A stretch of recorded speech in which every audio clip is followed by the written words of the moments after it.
So today we're going to talk about division of polynomials. We want to remind ourselves how to do long division with multi-digit numbers though first, because really the process is exactly the same. So in my example I have 4,523 divided by 15.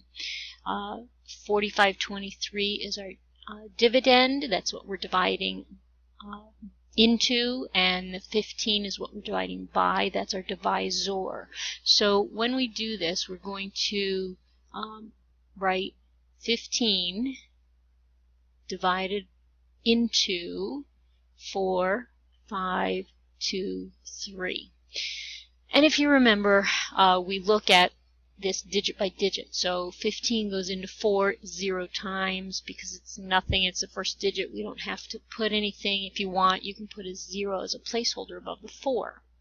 Then we look at the next two digits together. So 15 goes into 45 3 times. We place a 3 above the 5. 3 times 15 is 45. And then we subtract and get 0. Bring down our 2. 15 goes into 2 0 times, so we put a 0 now above the 2. We need the placeholder this time. You can subtract 0 if you want to, otherwise bring down the 3. 15 goes into 23 one time. 1 times 15 is 15. Subtract out and you get 8, so our answer is, our quotient is 301, remainder 8. With that reminder, to divide polynomials by long division, you do pretty much the same thing. Okay? In this case, we have x to the third minus 4x squared plus 3x plus 2 divided by the quantity x plus 2. In order to do this, we're going to set it up the same way. So let's set up our division sign. And this time we need it a little bit longer because we have a polynomial. Our x plus 2 is our divisor, so that goes outside our bracket.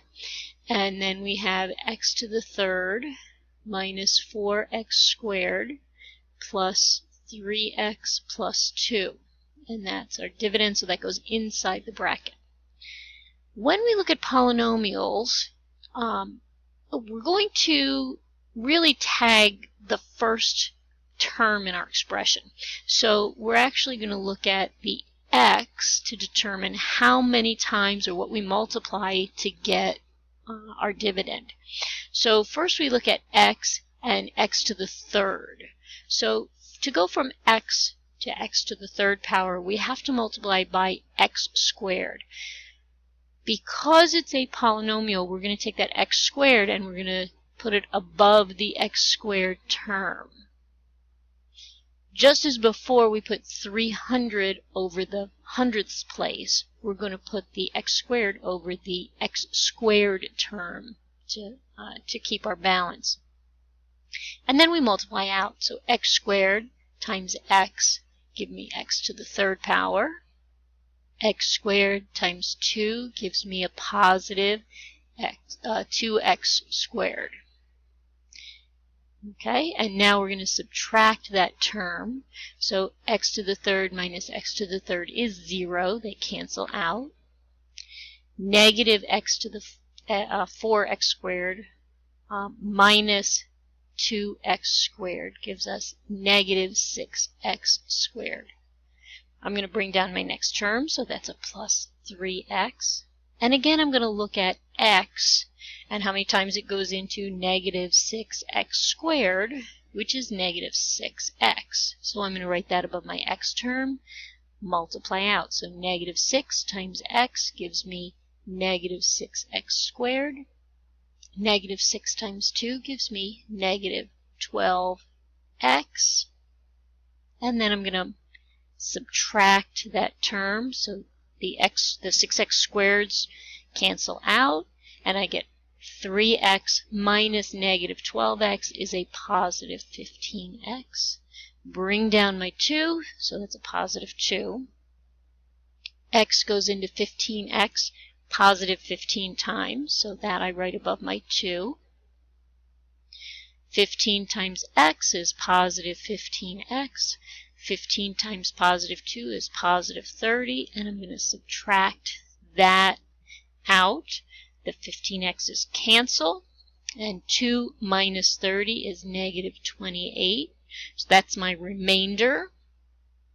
And in this case, because it's of the kind of expression it is, I'm going to write remainder negative 28 over x plus 2. What this tells me is that x plus 2, because there's a remainder of negative 28, x plus 2 is not a factor of our original expression. That's a really important concept, so make sure you remember it. If my divisor goes into my dividend evenly, then it is a factor. So pay attention to whether or not you've got a remainder. It's really important. The next thing we're going to do, we can do exactly the same thing now using synthetic division. This is a second option that you have. Some people may find it easier to use than regular long division. So it's your choice, whatever you choose to do. There are other things that you can do with either the synthetic division or the long division that it may be easier for you. Okay, so synthetic division, we actually drop our variables. We don't drop the coefficients, but we drop the variables. So if I were to write this out again, I would write x plus 2 divided by x to the third minus 4x squared plus 3x plus 2.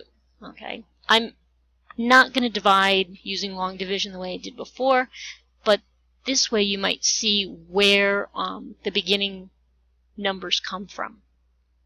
So for synthetic division, I'm going to take my divisor and I'm going to change it. Remember, if this is a 0, then x plus 2 equals 0 becomes x equals negative 2, so it's a solution. So I'm going to rewrite this as negative 2. And we put that little corner on it just to say that it's a solution or a 0. Now we bring down our coefficients. So x cubed has a coefficient of 1. Negative 4x squared, the coefficient is negative 4.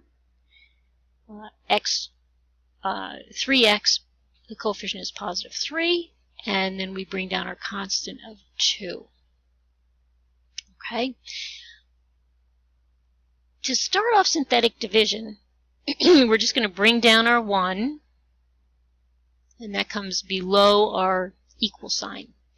Now we're going to take the negative 2, our 0 or solution, multiply it by 1, so that's negative 2, and we're going to place it below our next term, our next coefficient, negative 4. Negative 4 plus negative 2 is negative 6. So we add down and continue that process. Negative 2 times negative 6 is positive 12. Add down to get a positive 15. Negative 2 times positive 15 is negative 30. Add down to get a negative 28. This last number is really, really important. If this last number is not 0, that means that we have a remainder. So going back to our original format, this tells me that the solution, when I divide those two expressions, is x squared minus 6x plus 15, remainder negative 28 over x plus 2. So we get the same answer no matter which method we choose to use. It just depends on which one you think is easier for you. The last thing we're going to do is use synthetic division to evaluate an expression. It's really easy. We assume, in this case, I have p of negative 1 for our function negative 2x to the fourth plus 6x third minus 5x squared minus 60, we're going to assume that the negative 1 is a 0 or a solution. So to set this up, we're going to put negative 1, and then we're going to drop down our coefficients in order. So negative 2, positive 6, negative 5. Be careful, there's no x term here, there's no linear term, so plus 0, and then minus 60. Now we do our synthetic division. All right, so we're going to bring down the first coefficient of negative 2. Negative 1 times negative 2 is a positive 2.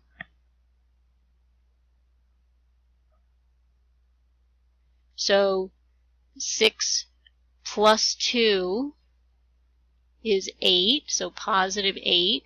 Negative 1 times 8 is negative 8. Negative 5 and negative 8 is negative 13. Negative 1 times negative 13 is positive 13, so we bring down the positive 13. And then negative 1 times positive 13 is negative 13, which gives you negative 73. This last number is your expression evaluated at negative 1. And you can check that by just substituting negative 1 in. And if we quickly do that, negative 1 to the fourth power is positive 1, so we get negative 2. Negative 1 to the third power is negative 1, so the next term becomes negative 6.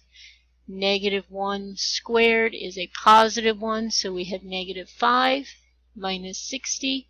And if we add all that together, we get negative 73. And that's all there is to dividing polynomials like that. Bring any questions to class, and